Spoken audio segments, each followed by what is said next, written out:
Maharashtra police टाइम्सच्या बातम्या पाहण्यासाठी आमच्या चॅनलला सबस्क्राइब करा आणि बेल आयकॉन प्रेस करा। नमस्कार, मी सुधा, महाराष्ट्र पोलीस टाइम्स मध्ये आपलं स्वागत आहे। पाहूयात आता महत्त्वाची बातमी। नमस्कार, महाराष्ट्र पोलीस टाइम्समध्ये आपलं स्वागत आहे।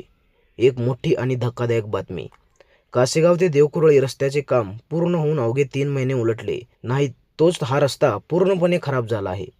रस्त्यावरील डांबर उखडले असून जागोजागी खड्डे पडायला सुरुवात झाली आहे।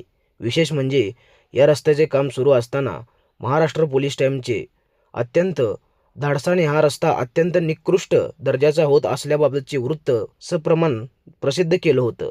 आमचा तो संशय आता दुर्दैवाने खरा ठरला असून या भ्रष्ट कारभार विरोधात आता स्थानिक नागरिकांचा संयम सुटला आहे। कासेगाव ते देवकुरळी हा रस्ता परिसरातील नागरिकांसाठी अत्यंत महत्त्वाचा मानला जातो। अनेक वर्षाच्या प्रतीक्षेनंतर हा रस्त्याचे काम हाती घेण्यात आले होते, मात्र संबंधित मंजूर संस्थेने सरकारी निधीचा गैरवापर करत केवळ थातुरमातुर काम केल्याचे आता उघड आले आहे। अवघ्या 90 दिवसाच्या आतच रस्त्याची चाळणी झाली, अपघाताचा धोकाही प्रचंड वाढला आहे। आता या प्रकरणी कासेगाव परिसरातील नागरिक आक्रमक झाले आहेत। ज्या मजूर संस्थेने हे निकृष्ट काम केले आहे त्या संस्थेला तात्काळ ब्लॅकलिस्ट काळ्या यादीत टाकावे, अशी एकमुखी मागणी नागरिकांमधून होत आहे।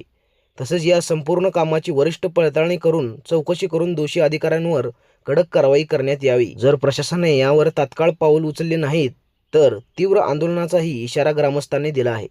या प्रकरणी आता प्रशासन नेमकी काय भूमिका घेणार, मजूर संस्थेवर ब्लॅकलिस्टची कारवाई होणार का, हे पाहणे महत्त्वाचे ठरेल। कॅमेरामॅनसह विशेष प्रतिनिधी, Maharashtra police times, Solapur. Maharashtra police times चॅनलला लाईक आणि सबस्क्राईब करा। धन्यवाद।